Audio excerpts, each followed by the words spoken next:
Malam tadi sekitar jam 11-an, di tengah gerimis dan dinginnya malam, aku dan temanku kembali ke masjid karena HP temanku tertinggal di kamar masjid.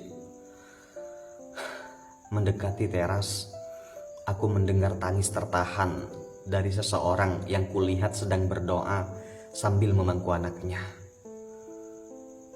Setelah aku dan temanku mendekatinya, ternyata Fulan yang terkenal ramah dan baik hati. Seorang tukang ojek yang mengontrak tidak jauh dari masjid. Ia terkejut melihatku dan temanku. Ustadz," katanya, sambil berusaha menyembunyikan air mata. Kulihat wajahnya kuyu, penuh kesedihan, seakan ada yang dia tahan. Sementara anak dalam pangkuannya tertidur lelap di dinginnya malam itu. "Sholat malam kok bawa si kecil, Mas?" tanyaku. Sambil tersenyum mengulurkan tangannya bersalaman, ia menyambut salamku dan berkata, "Tidak apa-apa, Ustadz." Aku lanjut bertanya, karena instingku mengatakan tentu ada masalah pada Mas ini. "Sudahlah Mas, tidak usah sungkan Mas. Ada yang bisa saya bantu?" Saya kembali bertanya. Ia menatapku. "Tidak apa-apa Ustadz," jawabnya sambil menunduk. Dan kali ini suara Mas itu agak lemah dan serak, menahan tangis yang ketika dikeluarkan mungkin akan terisak-isak. Saya memaksanya. "Ayolah Mas, anggap saya saudara Mas," kataku mendesak. "Bisa jadi ada hikmah HP teman saya tertinggal sehingga bertemu Mas di sini." Lanjutku pada dia. "Bisa jadi ada yang Allah inginkan dari pertemuan kita ini." Lalu Mas tukang ojek itu mengangkat kepalanya, menatapku dengan mata yang berlinang. "Dari kemarin saya belum makan Ustadz," katanya terisak. "Sedangkan anak istri saya hanya makan sepiring lontong pagi tadi.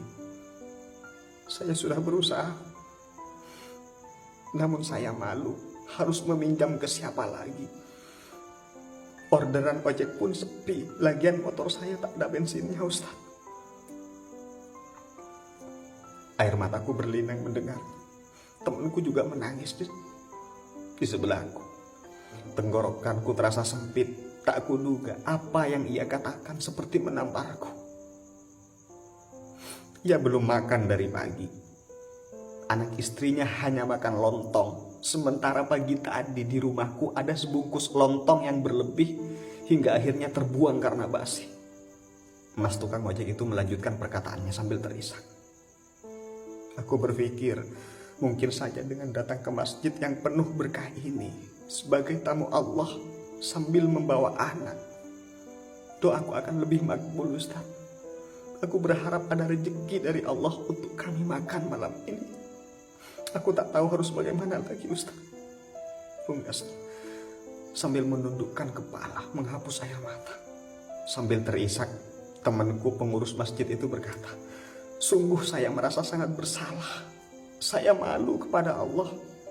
Di saat kami pengurus masjid berencana membangun ini dan itu, program ini dan itu, ada warga kami yang tidak makan.